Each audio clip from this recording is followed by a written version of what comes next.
दफो यह दुरूद शरीफ पढ़ सकें।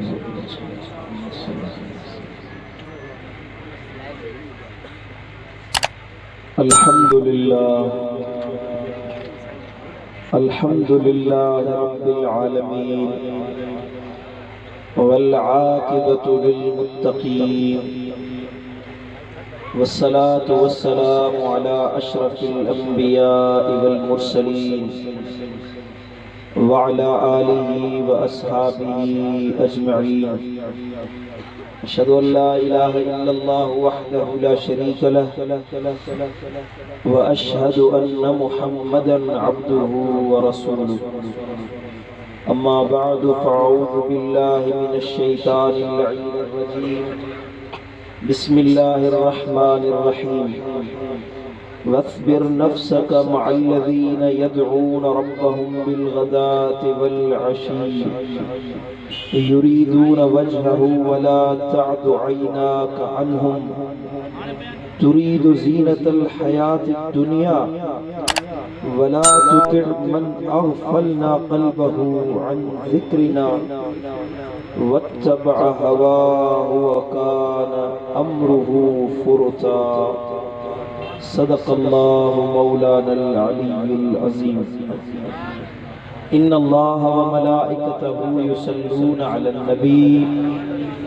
या अय्युहल्लज़ीना आमनू सल्लू अलैहि व सल्लिमू तस्लीमा। अल्लाहुम्मा सल्लि अला सय्यिदिना व सनदिना व मौलाना व मुर्शिदिना व मुनअमिना व मअवाना व मलजाना हबीबिना व तबीबिना व नूर कुलूबिना सय्यिदिना मुहम्मद व अला आलिहि व अस्हाबिहि व अज़वाजिहि व औलादिहि व इत्रतिहि व अहले बैतिहि अजमईन। मुझा प्यारा दोस्तों, बुजुर्गों, भाइयों, अल्लाह का दुआ है तरफ इंशाअल्लाह सभी के हिदायत नसीब फरमाए। चवामी मदीने वाले साईं की सच्ची मोहब्बत नसीब फरमाए। महबूबन जी मोहब्बत में जियारे इनकी मोहब्बत में शल मौत अता फरमाए। अल्लाह मालिक करीम का दुआ है जन हेड़ी नूरानी महफिल सजाई आ, खर्च कयो आ, तावन कयो आ, जानी माली मेहनत ऐं कोशिश कई आ। अल्लाह उन्हनि जे दीन ऐं दुनिया में वाधारो फरमाए, इज्जत ऐं माल में इजाफो फरमाए। अल्लाह खां दुआ है त असीं जेकी बि मुर्शिद गौसुल आज़म दस्तगीर जो शान ॿुधण जे लाइ जमा थियासीं, अल्लाह वारनि जो ज़िक्र ॿुधण जे लाइ,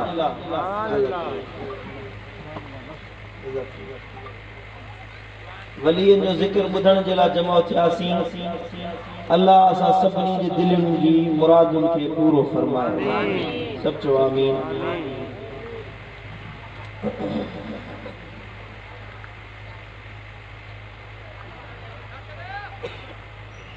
खुश नसीब आहिनि उहे बाना जन जो माल पैसो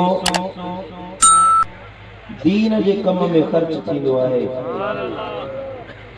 कंहिं ग़रीब मिस्कीन जी मदद करण जे लाइ,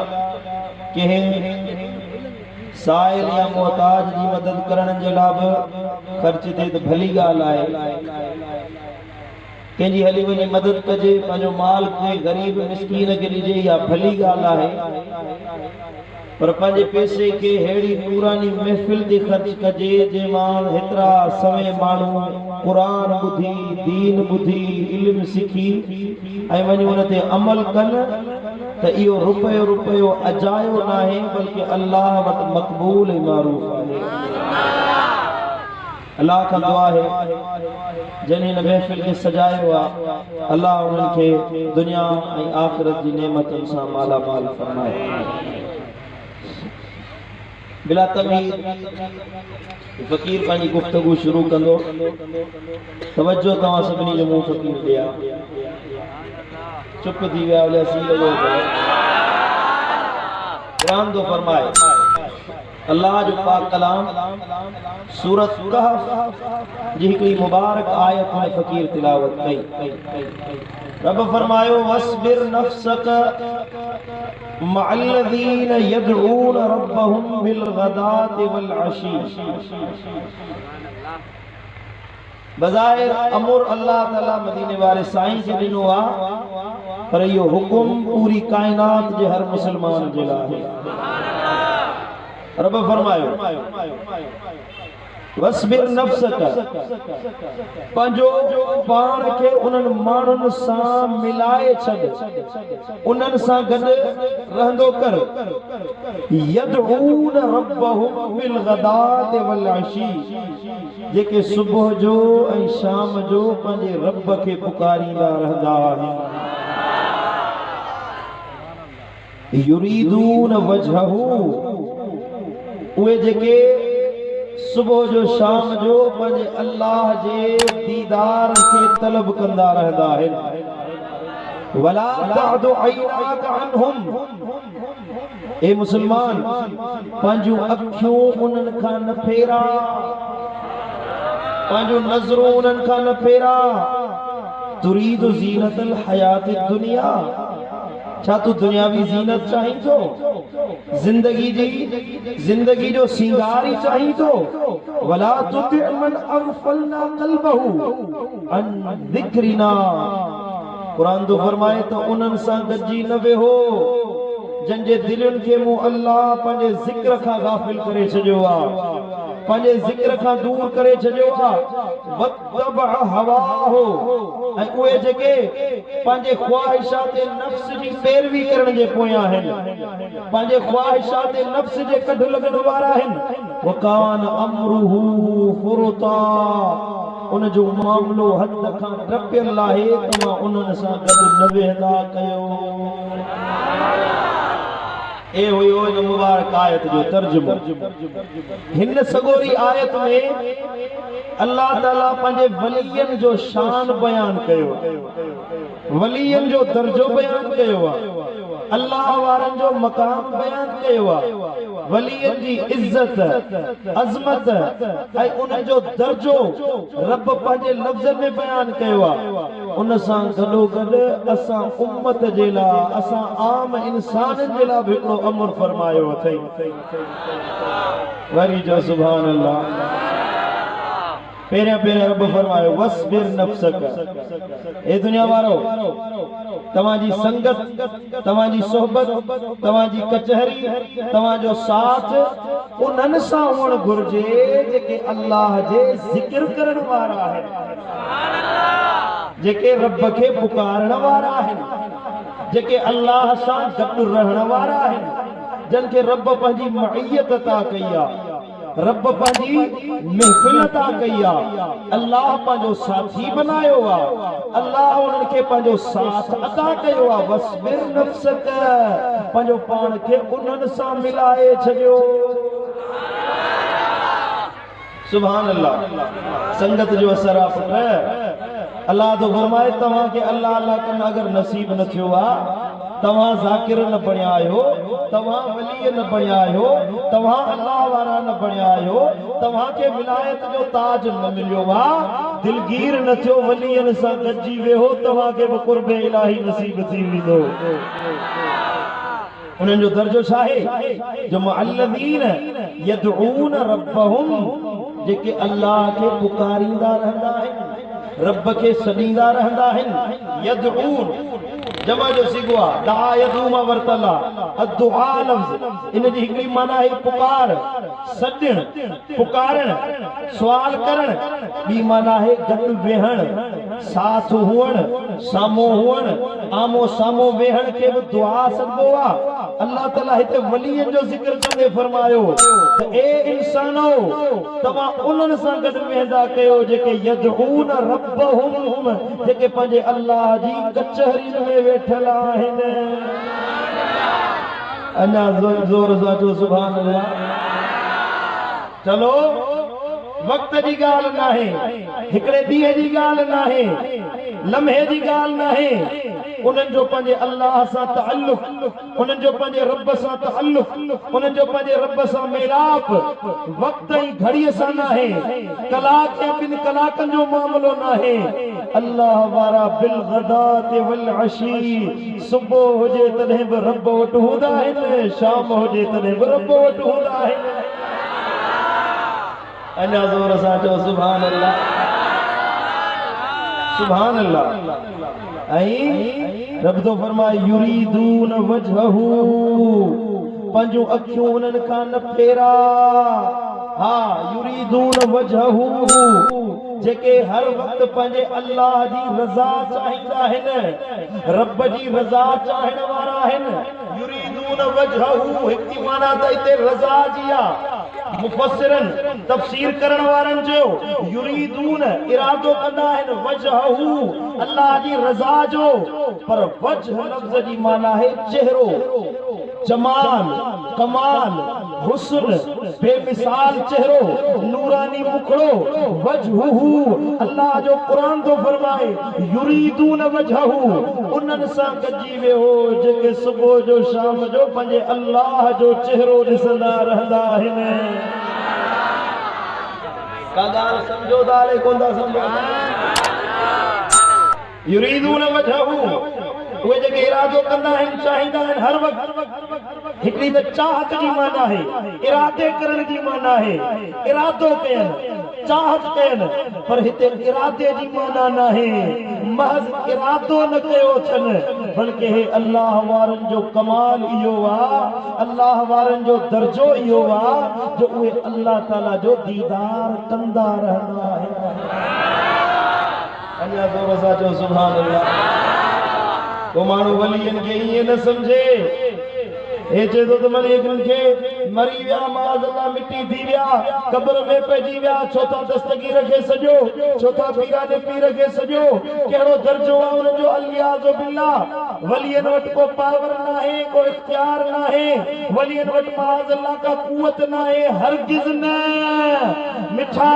अल्लाह वारनि खां अल्लाह जे क़ुरान चयो आहे रब अहिड़ी कुवत ॾिनी आहे जो उन्हनि जूं अखियूं रब जो दीदार कंदियूं रहंदियूं आहिनि। ओ जिन दीदार इलाही जे लाइ मूसा कलीमुल्लाह रुनो पे,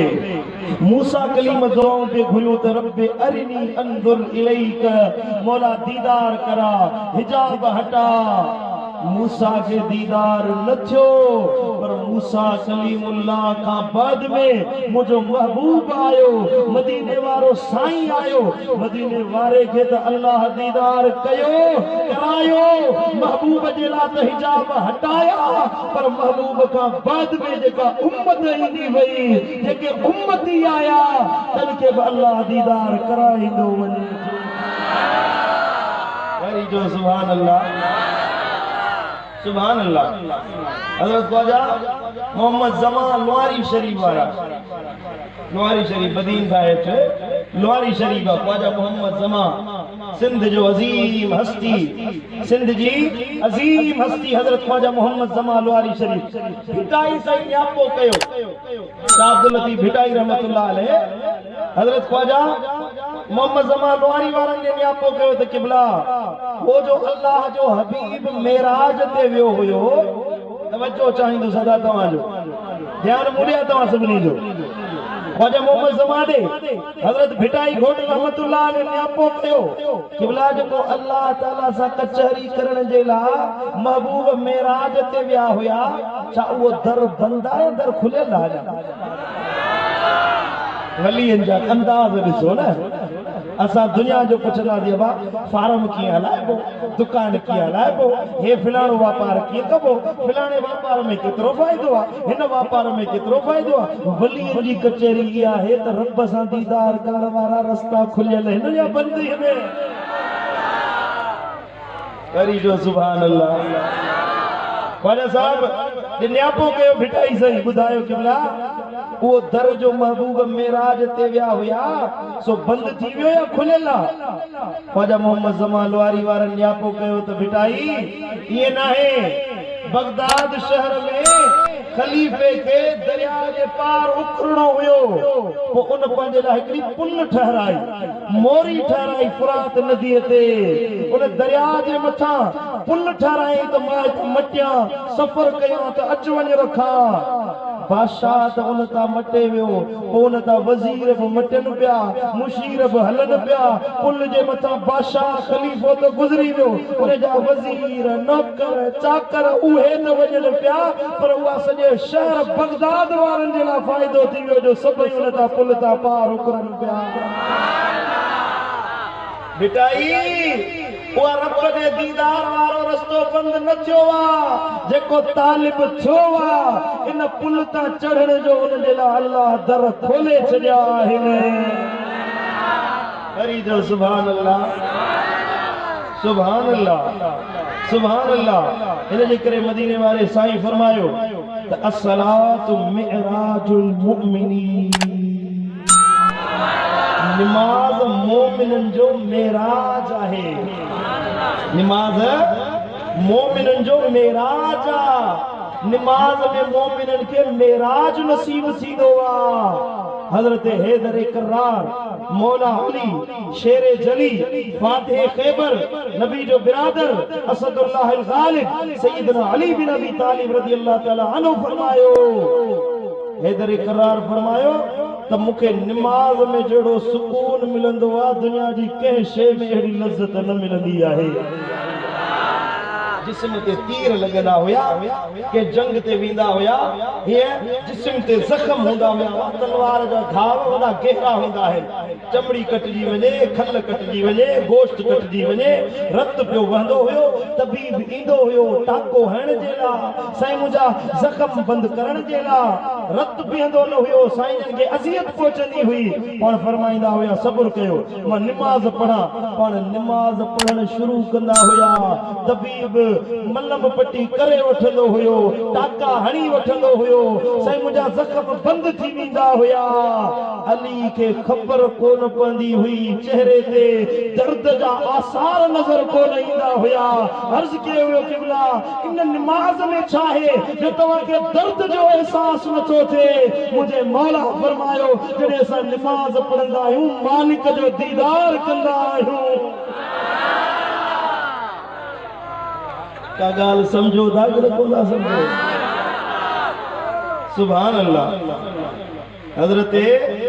सैयदना जिब्रील अमीन मदीने वाले साईं वटि आयो सही बुखारी सही मुस्लिम शरीफ जी हदीस हजरत फारूक आजम उमर फारूक रज़ी अल्लाह ताला अन्हु रिवायत करण वारो आहे फरमाए तो हिकिड़ो माण्हू वॾी सुहिणी सूरत हुजे नौजवान हुजे कारा घुंघरियाला वार कुल्हे ते पिया पवनि ऐं साईं मुंहिंजा जिस्म ते अछा कपिड़ा विधल हुयसि अॻु कॾहिं असां मदीने में उनखे न ॾिठो हुयोसीं अजनबी हुयो नओं माण्हू हुयो अॻु मदीने में असां न ॾिठो हुयोसीं पर साईं जन वटि आयो त उनजे चेहरे ते सफ़र जा आसार बि न हुया माण्हू सफ़र तां अचे पुराणे ज़माने में घोड़नि ऊठनि जा सफ़र थींदा हुया मिटी मुंहं में पई हुजे धूड़ हुजे कपिड़ा मेरा हुजनि अहिड़ो सफ़र जो असर बि उनजे जिस्म ते नज़र न पियो अचे आयो असां कचहरी में वेठा हुयासीं मदीने वारे साईं जे अचे सलाम अस्सलामु अलैकुम वरहमतुल्लाह साईं करीमन जवाब ॾिनसि आयो अचे महबूबन करीमन सां गोॾा गोॾनि में मिलाए गोॾा भञी पोइ वेठो अर्ज़ कई या रसूल अल्लाह मुंहिंजा महबूब ॿुधायो इस्लाम छा आहे साईं करीमन जवाब ॾिनसि फरमाइनि त कलमा तय्यब पढ़जे नमाज़ रोज़ो हज ज़कात इस्लाम आहिनि अर्ज़ कई या रसूल अल्लाह ईमान छा आहे महबूबन ईमान ॿुधायोसि त आमनतु बिल्लाहि व मलाइकतिही व कुतुबिही व रुसुलिही वल यौमिल आखिर खैरिही व शर्रिही मिन अल्लाह तआला वल बास बादल मौत इन्हनि शयुनि खे ईमान आणण इहो साईं मुंहिंजा ईमान आहे माना अल्लाह ते ईमान आणे मलाइकन ते ईमान आणे रसूल ते ईमान आणे किताबन ते ईमान आणे क़यामत जे ॾिहाड़े ते ईमान आणे मरी वरी जेरे थियण ते ईमान आणजे ऐं चङी या मठी तक़दीर अल्लाह जे हथ में आहे इनखे सरबो आहे ईमान वरी हबीबन के अर्ज़ किया रसूल अल्लाह एहसान छा है समझ में अचे थी या रसूल अल्लाह एहसान छा के चइबो आहे साईं करीमन फरमायो एहसान इहो आहे जो इबादत इन हाल में कर जो तू अल्लाह के ॾिसी रहियो आहीं। इबादत इएं कर, नमाज इएं पढ़, साईं मुंहिंजा नफ़िल इएं पढ़, तहजुद इएं पढ़ जो इबादत करी इएं भाई तो मां अल्लाह के ॾिसी रहियो आहियां। हेरे तवज्जो के वदा, हेरे तवज्जो के अर्ज़ कियो या रसूल अल्लाह जे इहे अदा नसीब न थे त हबीबन करीमन फरमायो त घट में घट इहो सोचो त अल्लाह असां के ॾिसी रहियो आहे। या बुदून अल्लाह क अन्नक तरा, इहे इबादत कयो ॼण तव्हां अल्लाह खे ॾिसी रहिया आहियो। भला जे इहा आदत नसीब न थी इहो महसूस कयो त असांखे अल्लाह ॾिसी रहियो आहे। इहो आहे ऐसा वो माण्हू कॾहिं सुवाल करे क़यामत जो निशानियूं पुछा करे हलियो वियो, ॿार हलियो वियो। कुझु वक़्तु थियो हज़रत सैयदना उमर फारूक फरमायो त मां बि हुनजे कढ कढ वियुसि, पोयां वियुसि ॾिसां केरु माण्हू। सुभान अल्लाह जो सल्लल्लाहु अलैहि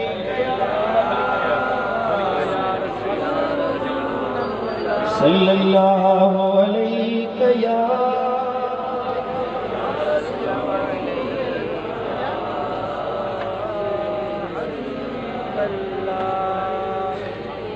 पढ़ो सल्लल्लाहु अलैहि या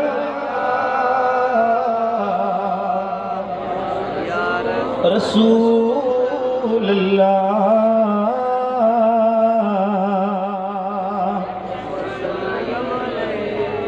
सुभान अल्लाह। हजरत सैयदना उमर फारूक रज़ी अल्लाह तआला अन्हु तो फरमाए हे सवाल कंदो वियो महबूब जवाब ॾींदा विया त हर जवाब ॾियण खां बाद में वो माण्हू पियो चवे या रसूल अल्लाह तो सच चयो, तो हक़ चयो आहे। असांखे अजब लॻो,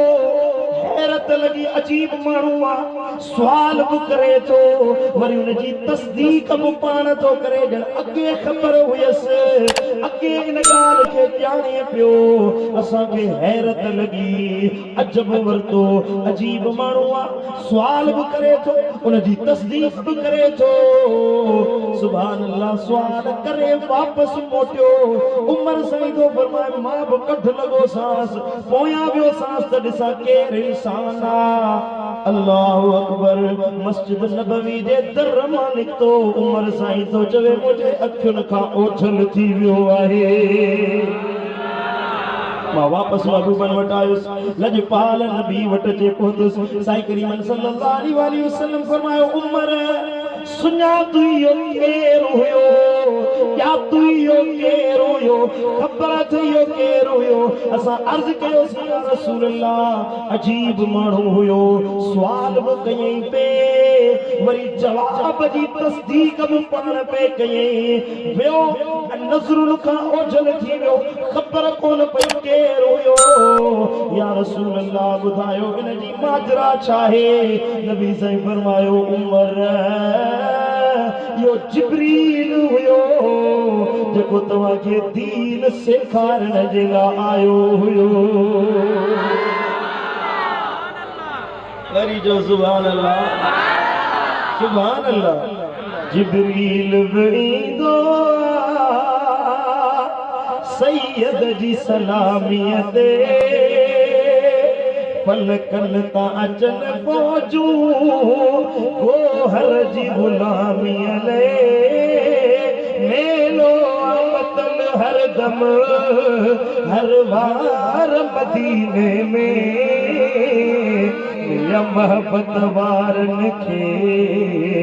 दीदार मदीने में। सुभान अल्लाह। इनमें जेको जिब्रील अमीन या मशहूर हदीस सियासत जे तकरीबन सभनी किताबनि में बयान थियल आहे। मुस्नद अहमद बिन हंबल जंहिंखे सऊदी अरब वारा पंहिंजो इमाम मञंदा आहिनि, इमाम अहमद बिन हंबल, उन पंहिंजी मुस्नद में इहा हदीस साॻी आंदी आहे, इबादत अल्लाह जी ईअं कयो त ॼण तव्हां अल्लाह खे ॾिसी रहिया आहियो। तवाजो अखियों रब के दिसन पियो नमाज ये पढ़ो जण तवा अल्लाह के दिसो छा बंदगी ये कयो जण तवा अल्लाह के दिसी रहा हो इबादत इन हाल में कयो इन्ही शे जी तस्दीक कुरान जी हिन आयत कई तो उन्हन सा गजी वे हो उन्हन वलियन जे साथ में सलार जी वजो जिन कुरान चयो युरीदून वजहू जेके सुबह जो शाम जो पाजे अल्लाह जो दीदार कंदा रहंदा आहिनि वरी जो सुभान अल्लाह जाए ते अची अहले बातिन ऐं साईं जा ज़ाहिरी उलूम वारन में तफरीक थींदी आ जुदाई थींदी आ हिकड़ा रुगी ज़ाहिर ॾिसंदा आहिनि चवंदा आहिनि ना आहे ना आहे ज़ाहिर आ पर इन जाए ते युरीदून वजहू वारी जाए ते इते अचे ख़बर पवंदी आ त रुगी ज़ाहिर नाहे पर बातिन में बि के अल्लाह वॾा इसरार रखाया सुभान अल्लाह जेके अल्लाह जो दीदार कर उन्हनि खे दुनिया जी कहिड़ी परवाह बाबा जेके रब जो दीदार कन वॾे में वॾी नेमत इहा आहे न माण्हू अमल कंदा क़यामत जो ॾियारो थींदो हशर जो मैदान हूंदो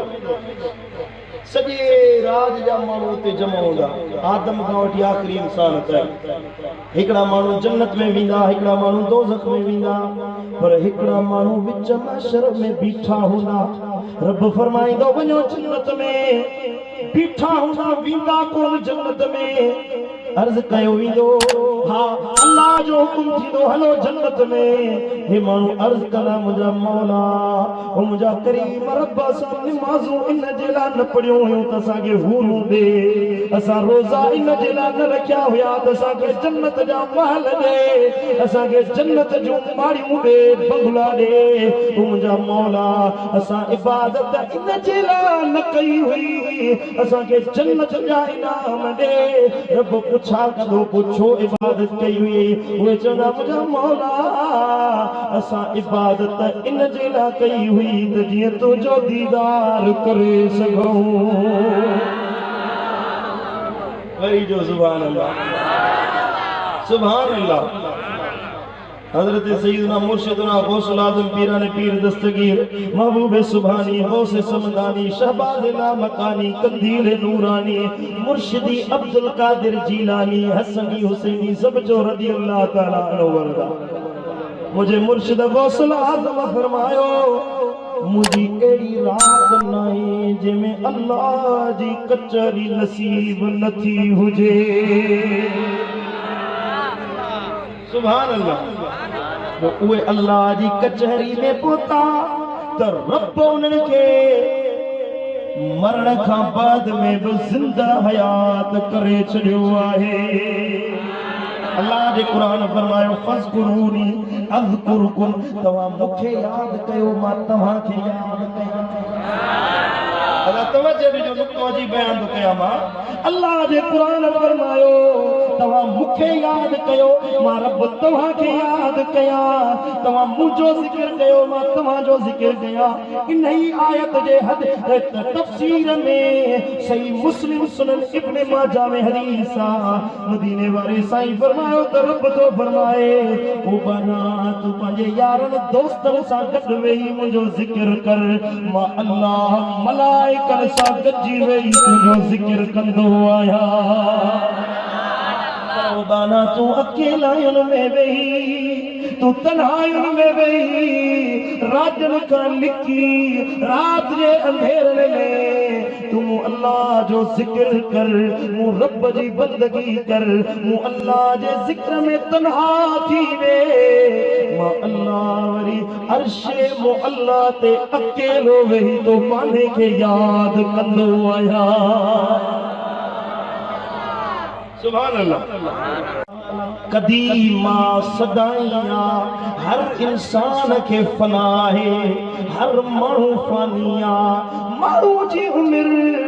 को 10 साल को 20 साल को 50 साल को 60 साल को 80 साल हेदी वडी महफिल आहे में 100 सालन वारो कोन हूंदो आहे को 80 वारो खुदा करे हुजे ये न 100 वारो नजर नहीं दई सजे कोठ में को हिकड़ो माण्हू 100 वारो हुजे माण्हू जी उम्र वध में वध हिन उम्मत जी उम्र फितरी उम्र 63 साल असांजे नबी जी उम्र 63 साल हुई न तो हिन उम्मत जी उम्र भी 63 साल है जेजी उम्र 63 का वधी वई आ वो बोनस में पियो हले या अल्लाह जी इनायत तो जान इस्तिगफार शुरू करे केडी मल मौत अची सके तो यो बोनस है अल्लाह जी इनायत जो न वधी हयाती नियत है बस रब जेका हयाती दे सा पाजे जिक्र वारी फिक्र वारी हयाती अता फरमाए समझो था या जिंदगी फितरी जिंदगी 63 साल है पर अल्लाह सदा ही हुयो सदा ही मौजूद रहंदो जदे कुछ न हुयो तदे रब हुयो जदे कुछ न हुंदो तदे अल्लाह हुंदो रब तो फरमाए त कुल्लु मन अलैहा फान व यबका वजह रब्बिका ज़ुल जलाली वल इकराम हर शय फानिया हर शय खत्म थी वेंदी पर बाकी रहण वारी शय आदत जे रब जो नालो बाकी रहण वारो तू पंहिंजी फानी जिंदगी में अल्लाह के याद कर फज़कुरूनी अल्लाह जो फरमाए तू पंहिंजी फानी जिंदगी में अल्लाह जो जिक्र कर जेतरी जिंदगी है 10 सालन वारी 20 सालन वारी 50 साल तुंहिंजी जिंदगी आ इन फानी जिंदगी में मुखे याद कर मां पंहिंजी बाकी जिंदगी में तोखे याद कंदो रहंदुसि अज़कुरुकुम तोखे याद कंदुसि केस ताईं याद कंदो रब तो फरमाए जेसी मूं अल्लाह जी हयाती आ ऐं रब जी हयाती खत्म नाहे थियणी रब तो फरमाए तो पंहिंजी फानी जिंदगी में मुखे याद कर मां अल्लाह पंहिंजी बाकी जिंदगी में तुंहिंजो जिक्र कंदो रहंदुसि गोया के ख़बर ईअं पई माण्हू भली तहे मज़ार हलियो वञे मरी वञे क़ब्र में पइजी वञे पर रब उनजो जिक्र ख़त्म न कंदो आहे ज़मीन ते उनजो जिक्र जारी आहे छो त अर्श वारो अल्लाह जो जिक्र थो करे अर्श वारे रब जी ज़बान ते हो जेको मुंहिंजे मुर्शिद गौसुल आज़म पीराने पीर पंहिंजी 83 साल ज़िंदगी में रब जो जिक्र कयो अॼु 850 साल मुंहिंजे मुर्शिद खे गुज़रिया आहिनि पर काइनात जी का अहिड़ी कुंड नाहे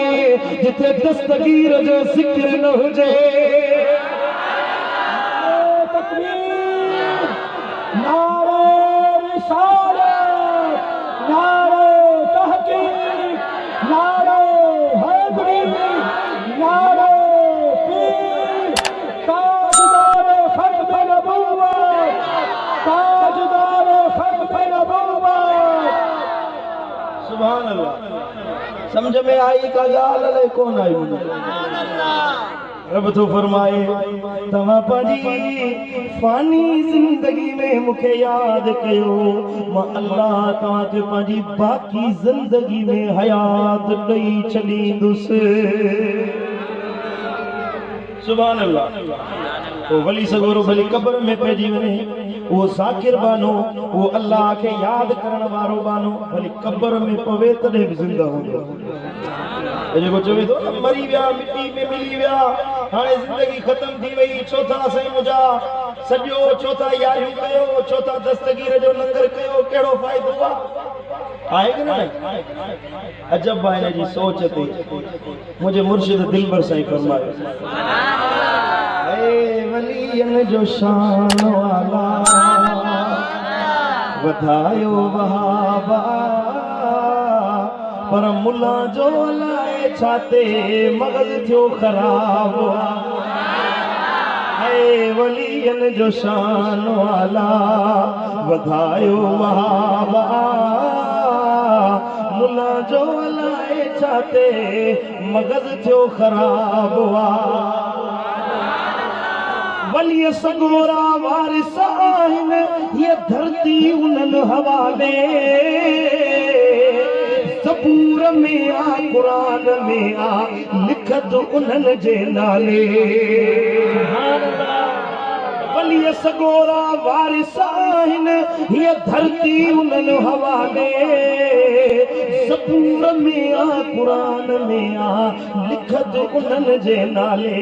है पढ़ी ॾिस तूं यूनुस सूरत है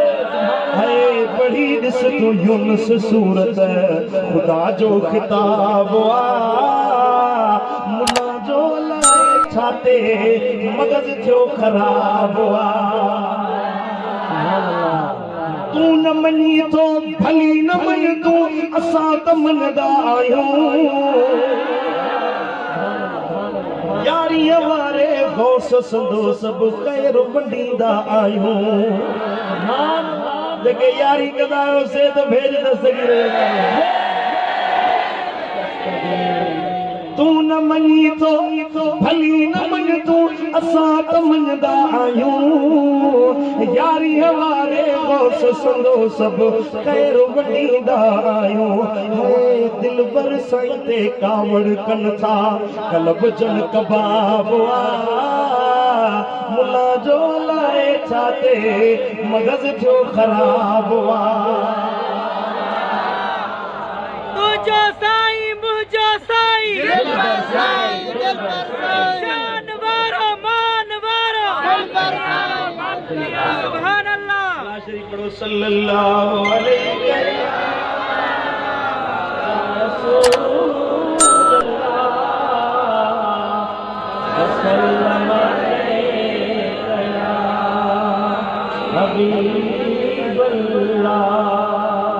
सुनन तिरमिज़ी शरीफ में हदीस है सुनन बेहकी में इमाम बेहकी रहमतुल्लाह अलैहि रिवायत लिया अहकामुल कुबरा वारो हदीस के दो बयान करे इमाम मुंजरी पंहिंजे किताब अत-तरगीब व तरहीब में ये हदीस लिया जेके रिवायत करण वारो नबी जो सौट हजरत सैयदना अब्दुल्लाह बिन अब्बास आहे हज़रत सैयदना अब्दुल्लाह बिन अब्बास तो फरमाए काल दरब बअद अस्हाबिन नबी सल्लल्लाहु अलैहि वसल्लम खिबाहु अला कब्रिन हिकड़ी जगह ते हिकड़ो सहाबी नबी करीम जो सफ़र ते वियो एड़ी जाइ ते पंहिंजो ख़ैमो लॻाई जिते अॻ में कब्र हुई आसार मिटी जा मींहं वसियार पट सिधो थी वियो ख़बर कोन पई पए त हिते क़बर आहे साहबी हुन जे मथां पंहिंजो ख़ैमो खोलियो पुट क़बरुनि ते टेक ॾियणु जाइज़ न आहे तवजो चाहींदुसि हिकिड़ो मसइलो ज़िमनन आयो आहे त तव्हांखे ॿुधायां सम्झो था साईं करीमन फरमायो त ॿरंदड़ टांडे ते पेर रखो पर के क़बर ते पेर न रखो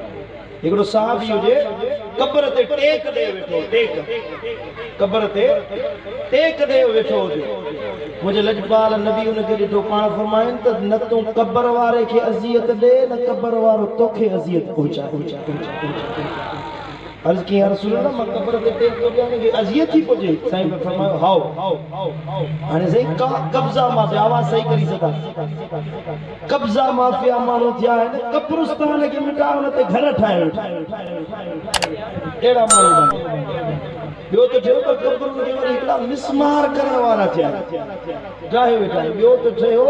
ॿियनि जूं क़बरूं होॾे वञो ते मदीना मुनव्वरा में त हबीबन करीमन जे चाचे हज़रत अमीर हमज़ा जी मज़ार रखी पई सय्यदा तय्यबा ताहिरा फातिमतु ज़हरा सलामुल्लाह अलैहा जी मज़ार खे दिलो जहां ॾाठो हिते वॾी ख़ुशी सां ॿुधाईंदा असां क़बरूं ॾाठियूं आहिनि वॾे साईं जा फ़ख्र सां ॿुधाईंदा शर्म नथो अचे हया नथो अचे जो क़बर ॾाठी अथव मुस्लमाननि जे इमामनि जूं क़बरूं आहिनि इमाम हसन हबीबन करीमन फरमाया इन असहाबल जन्नत हा सय्यद शबाब अहल जन्नत अल हसन वल हुसैन जन्नत जे मर्दन जा नौजवानन जा सरदार हसन ऐं हुसैन आहिनि इन फातिमत सय्यदतुन निसाए अहलिल जन्नह, मुझी न्याणी फातिमा जन्नत जे औरतुन जी सरदार आहे। सय्यदुश शुहदाए हमजा, शहीदन जो सरदार मुझो चाचो अमीर हमजो आहे। हरी जो सुभान अल्लाह। उन्हनि जी मज़ारुनि ते बि बिल्डोज़र हलाए, लहराए, टोड़ाए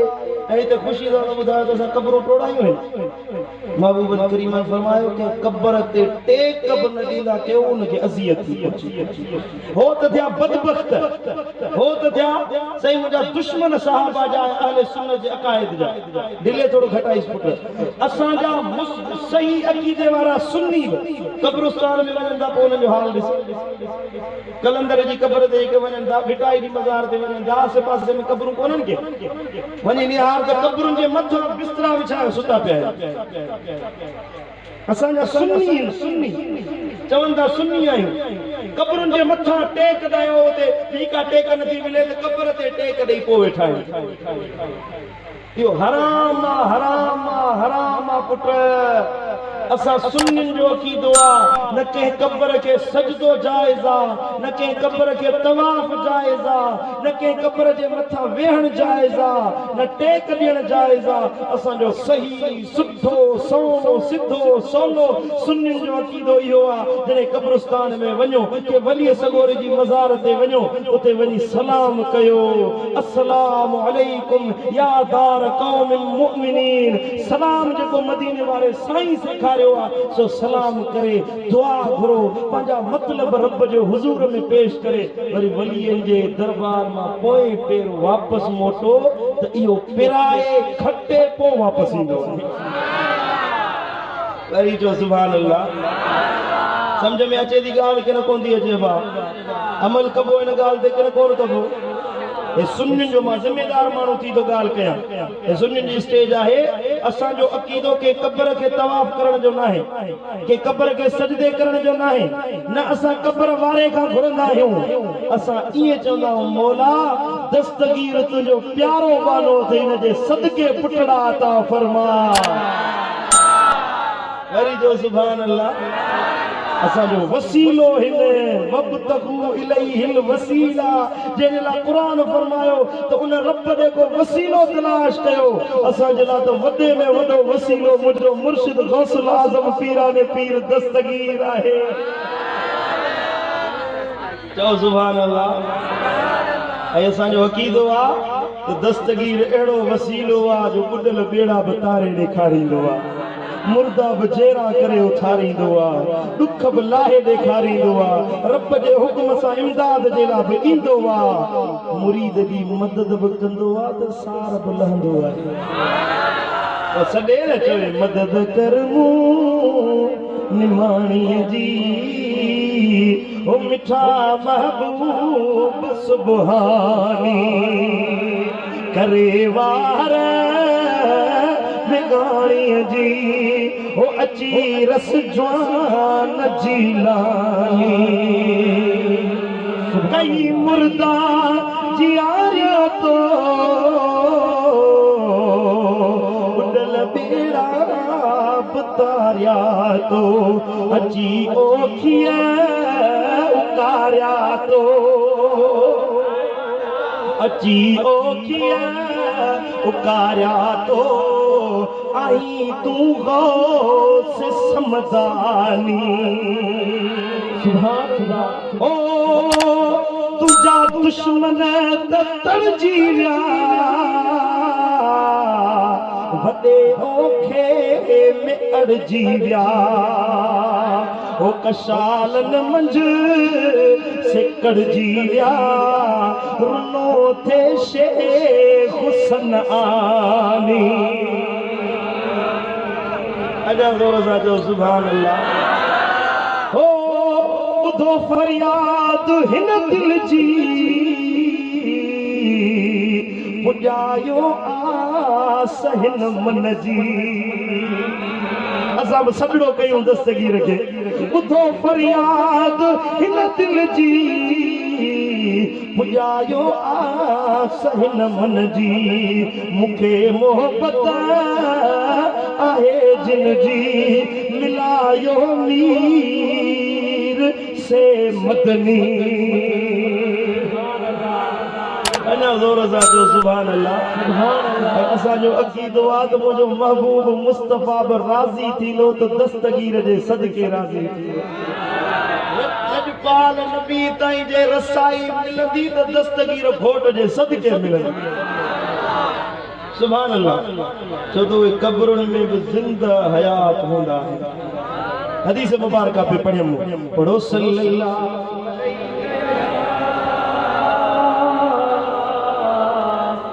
या रसूल अल्लाह वसल्लम अलैका या तिरमिज़ी शरीफ जी हदीस हज़रत इब्न अब्बास वारी पे पढ़ियमि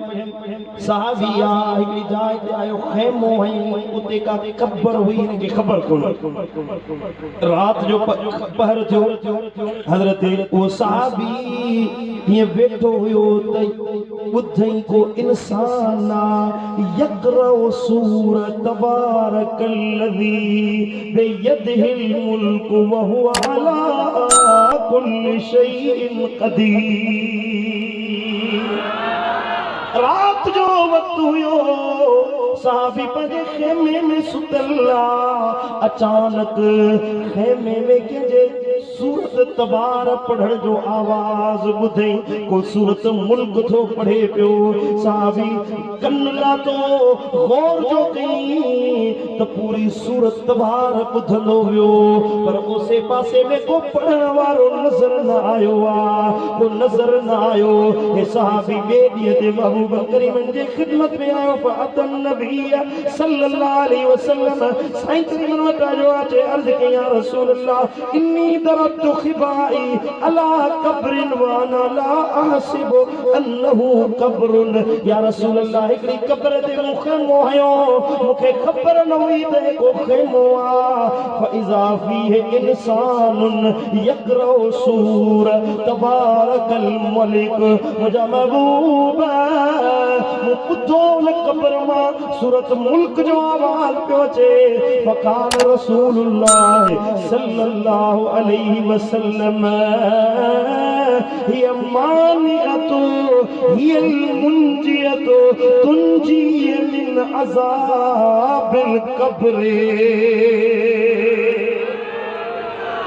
मुझे नबी फरमायो जेको तबार सूरत पढ़े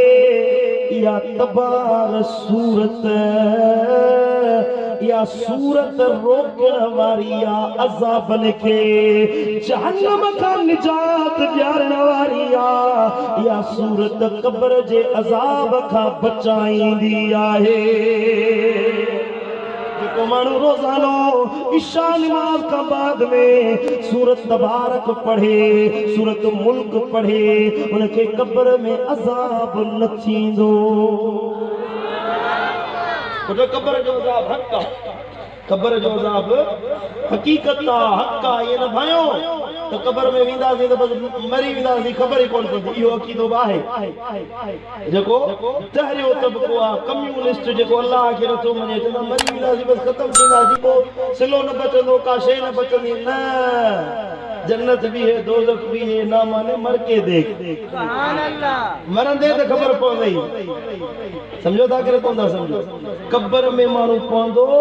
उते वरी नई ज़िंदगी शुरू थींदी आहे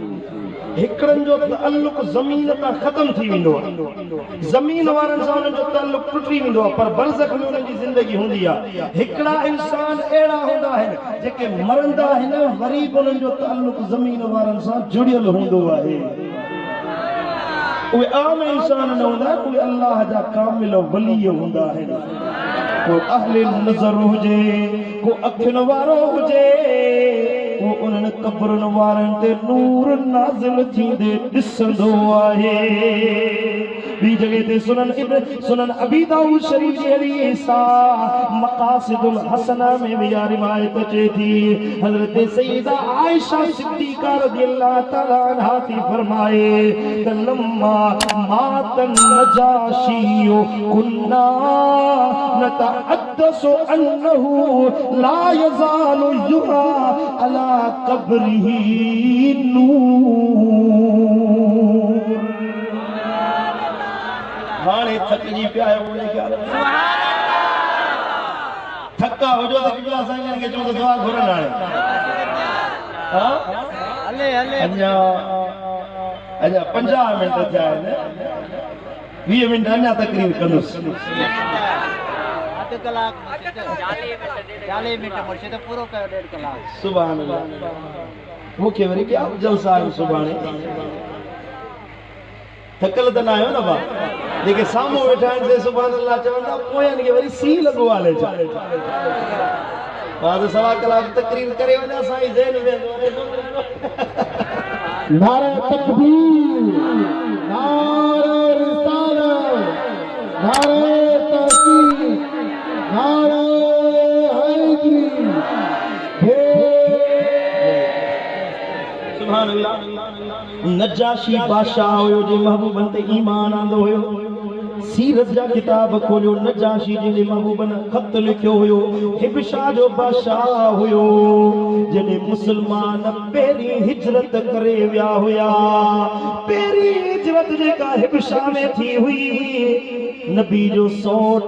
हजरत सैयदना जाफर तैयार रज़ियल्लाहु ताला अन्हु मौला अली जो बिरादर भी इन साथ में गॾु हुयो देव हिजरत कई हुई हजरत उस्मान ज़िन्नूरैन भी गॾु हुयो पहिरी हिजरत जेका थी हुई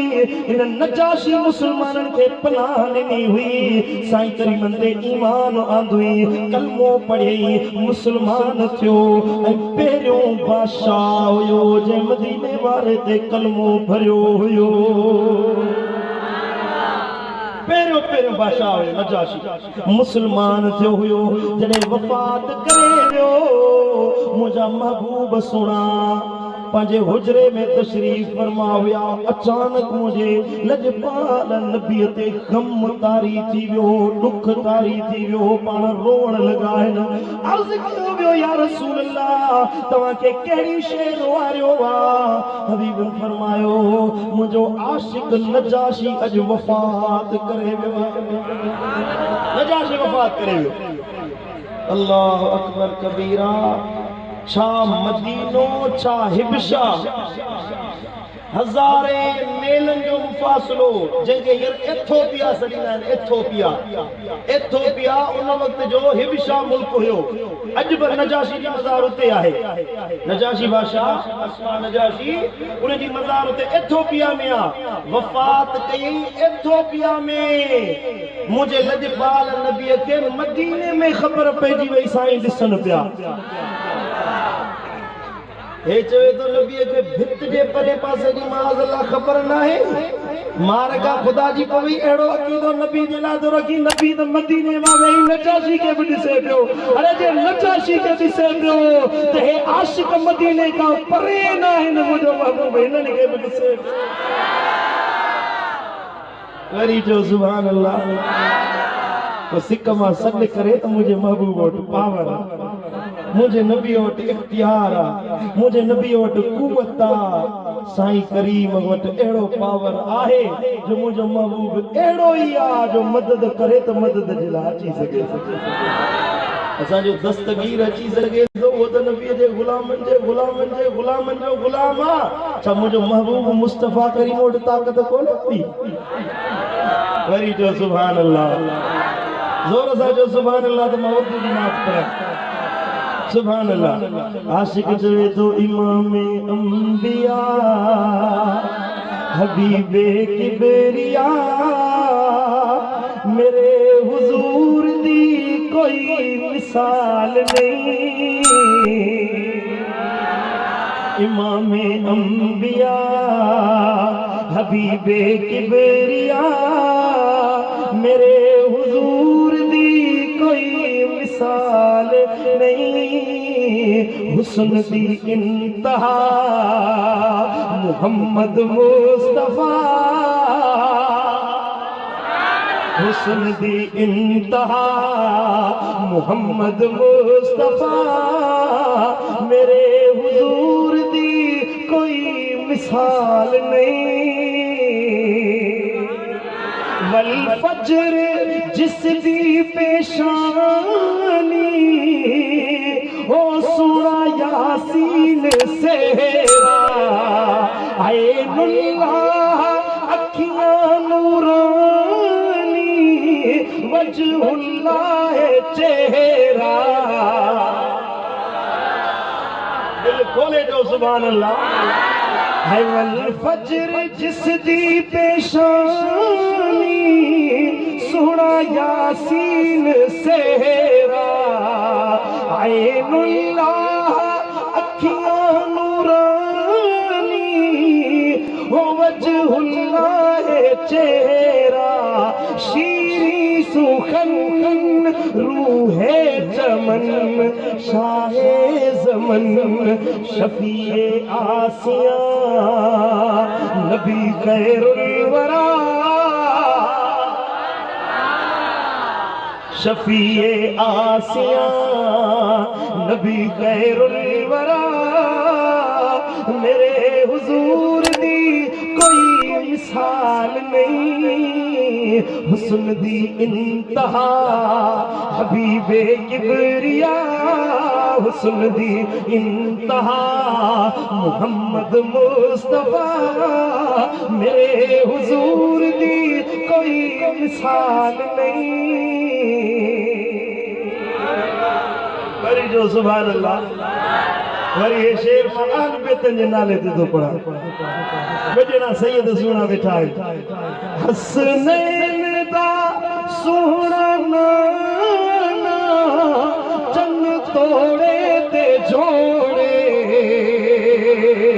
उंगली दा करके इशारा सुना सूरज नु मोड़े शम्स दुहा बदरु दुजा सल्ले अला जिना पत्थरा तो भी लिया कलमा पढ़ा जिना पत्थरा तो भी लिया कलमा पढ़ा मेरे हुजूर दी कोई मिसाल नहीं हुस्न दी इंतहा मुहम्मद मुस्तफा मेरे हुजूर दी कोई मिसाल नहीं सुभान अल्लाह दिल ठरिया तो दिल खोले जो सुभान अल्लाह सुभान अल्लाह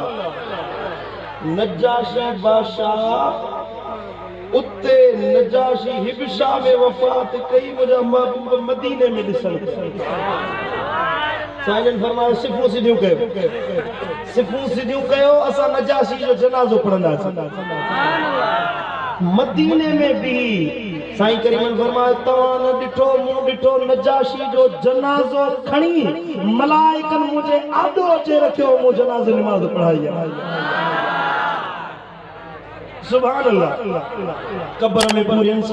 सईदा आयशा सिद्दीका दी फरमाए असां इए चवंदा हुयासीं कुन्ना नतहद्दसु असां इए चवंदा हुयासीं जेके महबूब जा असहाबी हुंदा हुया चवंदा हुया अन्नहु ला यज़ालु युरा अला कब्रिही नूरुन नजाशी जे कब्र ता कदे नूर खत्म ही न थींदो आहे हर वक्त नजाशी जे कब्र ते नूर वसंदो रहंदो आहे मना जेको मरी वने कब्र में पइजी वने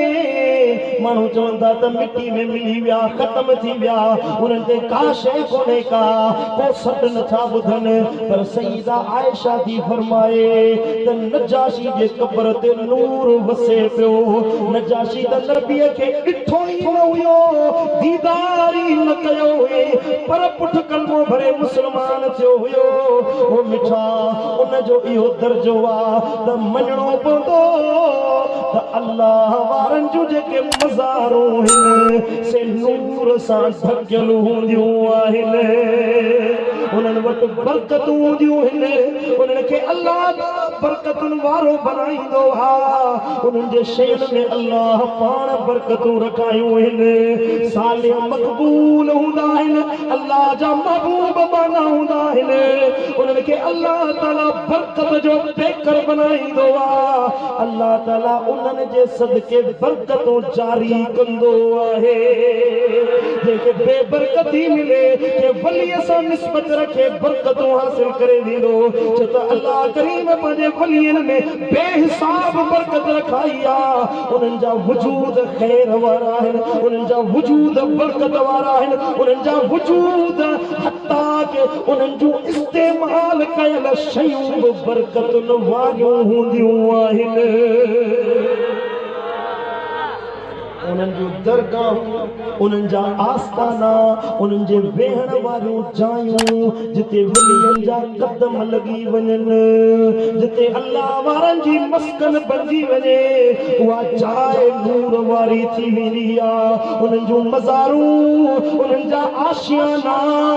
उन्हनि जा घर रहमतुनि वारा हूंदा आहिनि बरकतुनि वारा हूंदा आहिनि जिते उन्हनि जा अक़ीदतमंद अचनि मोहबतुनि वारा अचनि अचे वलियनि सां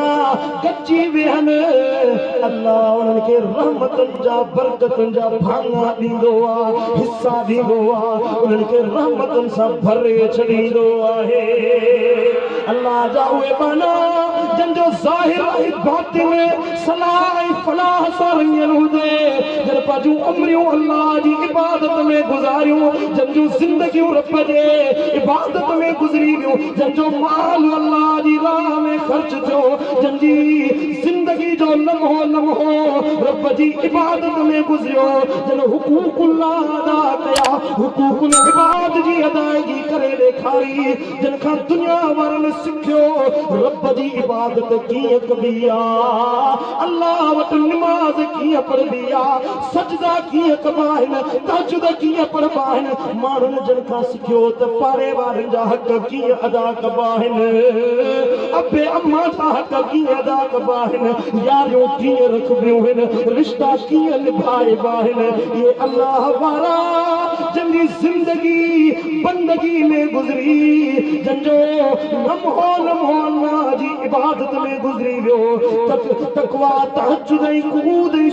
सुजूद में जंहिंजूं इबादतुनि जा लम्हा गुज़रिया उन्हनि जो लम्हो रब जी इबादत में गुज़रियो त अल्लाह वरी उन्हनि जे जिस्म खे अफ़आल खे हर शइ खे बरकतुनि सां नवाज़े छॾींदो आहे हत्ता के उन जे जिस्म जो कपिड़ो छो न हुजे उहो कपिड़ो बि शिफ़ा ॾियण वारो बणिजी वेंदो आहे समझो था ॻाल्हि अले कोन था समझो समझ ॻाल्हि हवा में मथे हली वेंदी अल्लाह वारनि जा वजूद त बरकतुनि वारा हूंदा आहिनि उन्हनि जी चादर हुजे वलीअ सॻोरे जी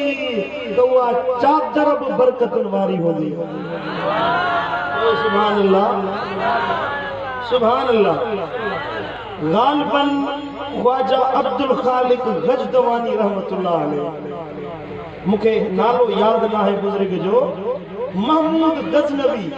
नालो ॿुधो अथव सुभान अल्लाह महमूद गज़नवी वॾो वक़्त जो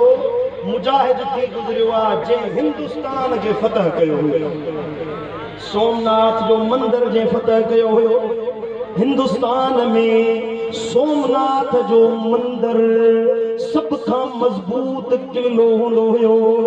उन खां फतह न पियो थिए 13 दफ़ा हमला कई महमूद गज़नवी अब्दुल हसन खरकानी हा जेके मुरीद हुया ख्वाजा अब्दुल खालिक गजदवानी जा हज़रत ख्वाजा अब्दुल हसन खरकानी रहमतुल्लाह अलैह ख्वाजा अब्दुल हसन खरकानी रहमतुल्लाह अलैह जे ज़माने में महमूद गज़नवी हुयो 13 हमला कई 13 दफ़ा पर सोमनाथ जो मंदिर फतह न पियो थिए हिकिड़े दफ़े साईं करीमन वटि आयो हुयो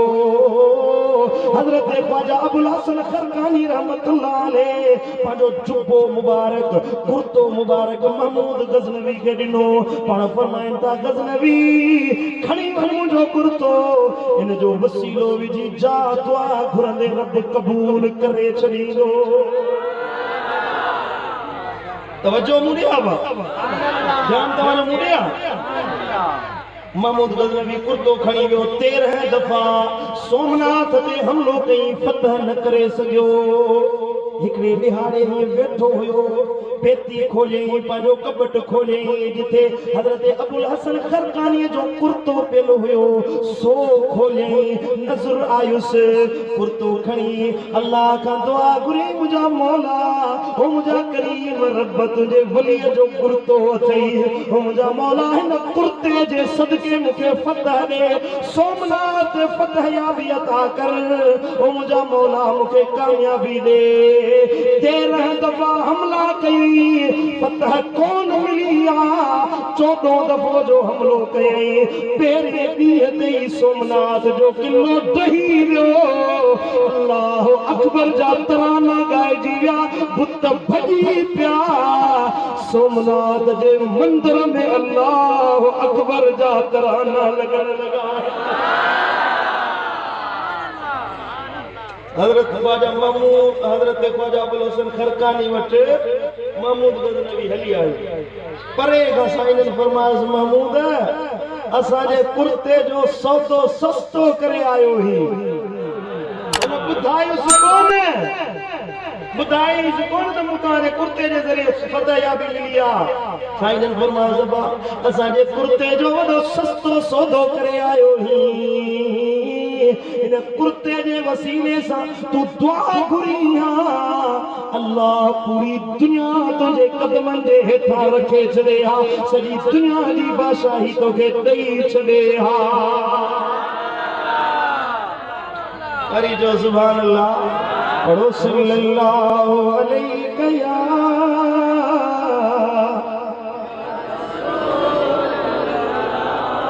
मोहब्बत से पढ़ो सल्लल्लाहु अलैहि या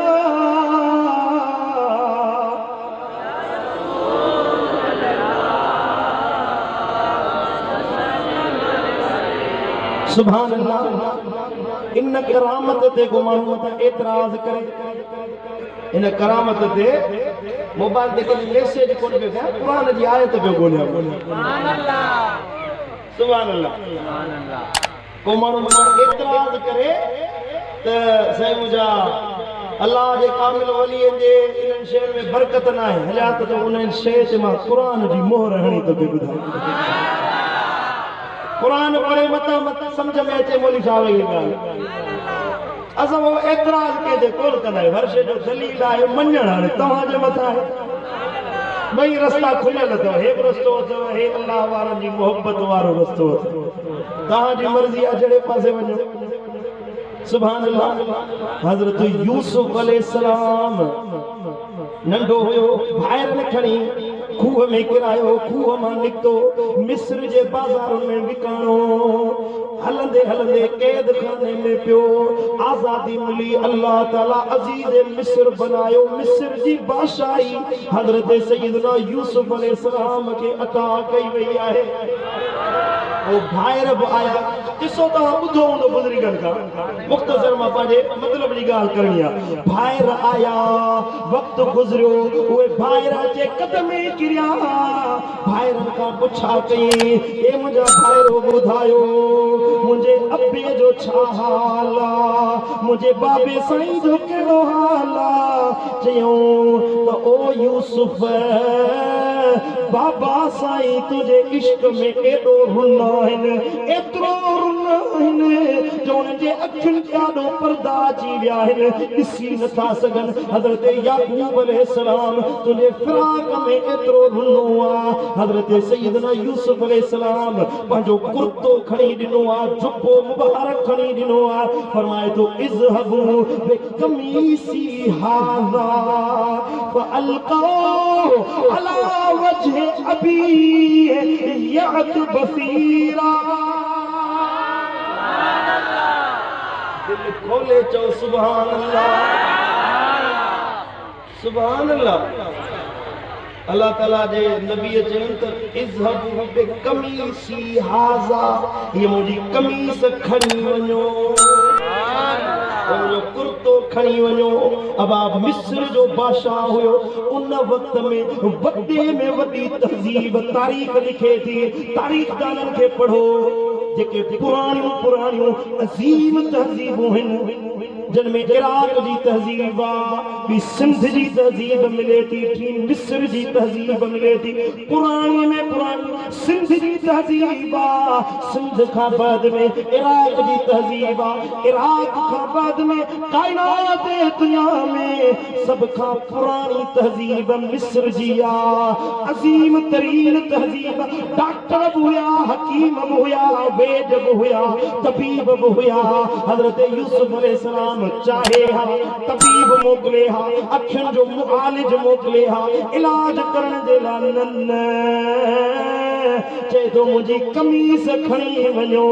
जिते तबीब जवाब ॾियनि उते अल्लाह जे प्यारनि बाननि जा तबरुकात फ़ाइदो ॾींदा आहिनि वरी जो सुभान अल्लाह चई त हे खणी वञो कमीज़ मुंहिंजे बाबे जे अखियुनि ते हणो त यद बसीरा आतुन में ऐं वञो सॼे घर वारनि खे वठी अचिजो सभई आया हज़रत सैयदना याकूब अलैहिस्सलाम जे लाइ कुतो खणी निकिता त याकूब चयो अजिदु रीह यूसुफ मूंखे यूसुफ जी खुशबू ई अची रही आहे कंहिंजी खुशबू थी अचे बा हे मिस्र मां निकिता हो कनान में वेठो हुयो फलस्तीन में कनान में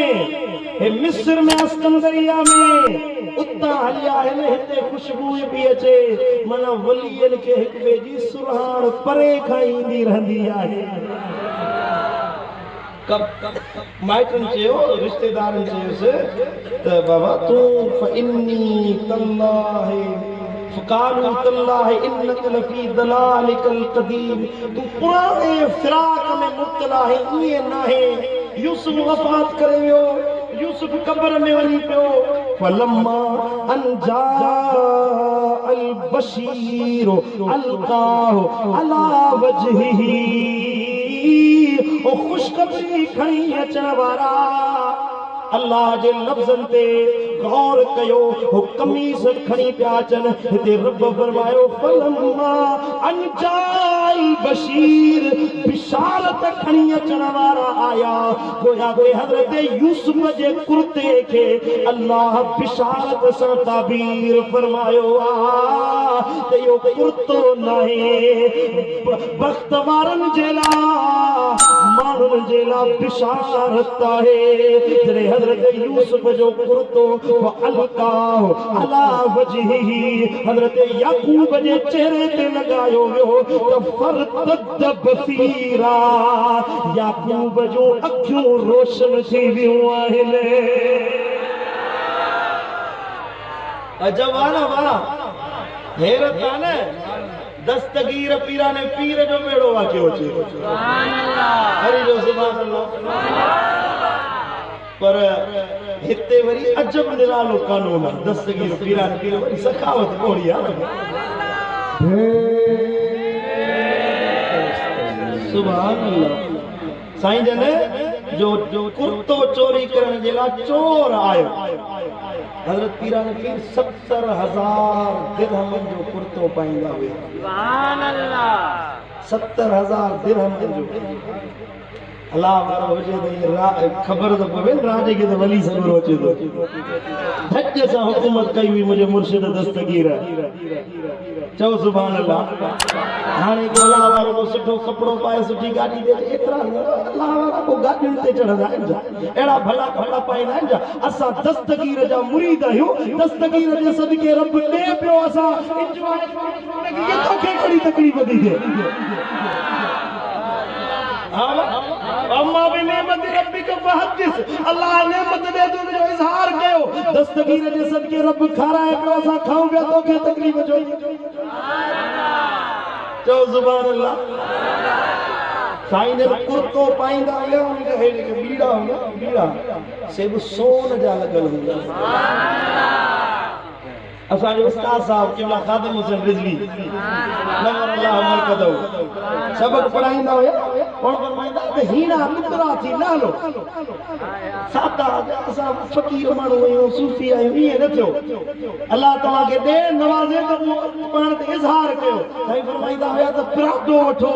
उन तां लहो काटन जो वॻो पातल हुजे भली नबी जे दुश्मननि खे ख़बर पए त आशिक रसूल कीअं थो अचे पियो धजे सां हुकूमत कयो हाय हाय हाय कुर्बान वञाइन नसीहतुनि तां वाके धजे सां हुकूमत करे वियो खादिम हुसैन वाके धजे सां राज करे वियो वींदे वींदे बि धज ॾेखारे वियो राज खे ख़बर पवे त दुनिया ते हुकूमत सुञनि जी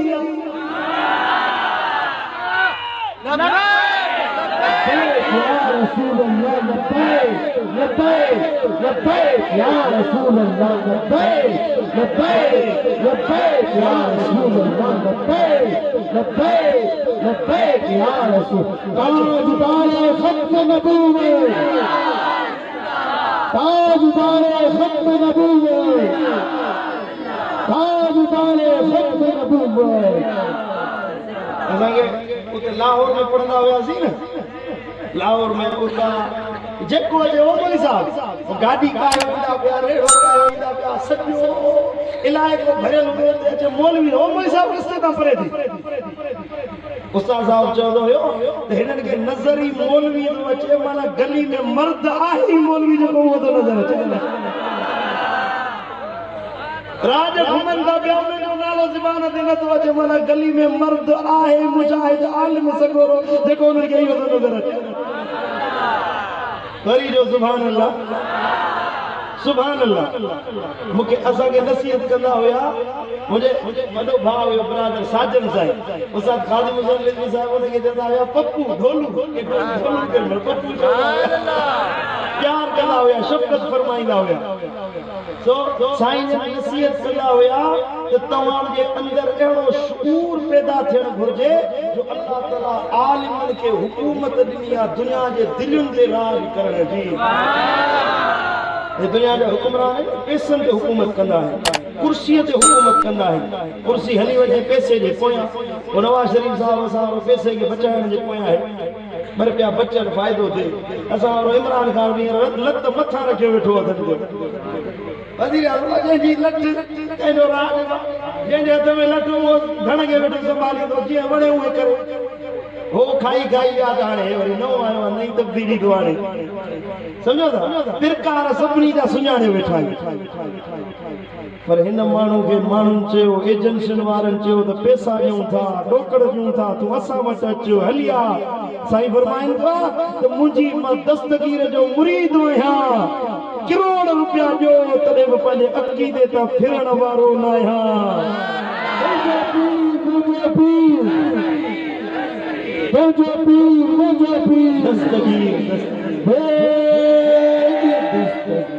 सुभान अल्लाह अल्लाह ताला पुट नतीजा जनाज़नि में ईअं कोन ॾेखारींदो आहे दिलियूं साफ़ हुजनि त कर्म थींदा वींदे वींदे मज़ार में ॿुधायो त ॾिसो सुस्तियूं न कयो काहिलियूं न कयो तव्हां रुगी सुजाग थियो सुन्नी सुजाग थियो त हिकिड़े ॾींहं में सॼे पाकिस्तान खे बदिलाए सघो हाओ कि न ग़लति थो चवां सबक ॾेई वियो कि न कोन ॾेई वियो तव्हां पंहिंजे अक़ीदनि ते मज़बूत थियो पुट पंहिंजे नज़रियात ते मज़बूत थियो समझो था कि नज़रिए तहत जिंदगी गुजारियो नज़रियो असांजो सुन्नियुनि जो ज़िंदा नज़रियो आहे असांजा नज़रिया जेके आले सुन्नत वारा आहिनि ज़िंदा नज़रिया आहिनि ऐं असांजे नज़रियात जी पासबानी करण वारो असांजो मुर्शिद गौसल आज़म दस्तगीर आहे दस्तगीर जे ज़ेरे साया हलण वारा आहियूं असां पुट निंढड़ कान आहियूं असां निंढड़ कान आहियूं वो माण्हू अचे फुर उन्हनि खां थींदी आहे ज़ुल्म उन्हनि ते थींदा आहिनि जंहिंजो को ॿाहिरि वसीलो न हुजे जंहिंजो को पुठ न हुजे जंहिंजो से मुंहिंजा को चवण वारो न हुजे जंहिंजो को ॿाहिरि वसीलो न हुजे असां सुन्नी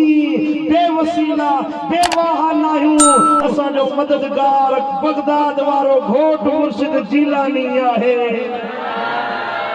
वरी जो सुभान अल्लाह सुभान अल्लाह। मुझे मुर्शिद दिलबर से ही फरमायो जीलानी जीलानी मुर्शिद मुझो जीलानी। कहो सुभान अल्लाह। जीलानी जीलानी मुर्शिद मुझो जीलानी। आशिक अब्दुल कादिर जो मां आशिक अब्दुल कादिर जो मां ओ रहबर मुझो नूरानी। तव्हां गॾिजी चवरायो भला हिकिड़ो दफ़ो जीलानी जीलानी मुर्शिद मुझो जीलानी। जेको जीलानीअ जो मुरीद आहे सो गॾिजी चवराए जीलानी। मां चुप थो कयां तव्हां बि ॻाल्हायो जीलानी। हथ मथे खणी जीलानी जीलानी। आशिक आया मां अब्दुल कादिर जो पीर मुझो नूरानी। जीलानी जीलानी मुर्शिद मुझो जीलानी। यारीअ वारो यार अची वियो हर दिल जो दिलदार अची वियो। यारीअ वारो यार अची वियो हर दिल जो दिलदार अची वियो। दर्द लथा थी आसानी दर्द लथा थी आसानी। जीलानी आ जीलानी जीलानी आ जीलानी। जीलानी जीलानी मुर्शिद मुझो जीलानी। अल्लाह ताला मुझो चवण तव्हां जो ॿुधण पंहिंजी बारगाह अक़दस में क़बूल मंज़ूर फरमाए। वमा तौफ़ीक़ी अल्लाह बिल्लाह। जेके ॻाल्हियूं रहिजी वियूं से वरी ॿिए भेरे इंशाअल्लाह बयान कयूं। इन्नल्लाह व मलाइकतहु युसल्लूना अलन नबी या अय्युहल्लज़ीना आमनू सल्लु अलैहि व सल्लिमू तस्लीमा। अल्लाहुम्मा सल्लि अला सय्यिदिना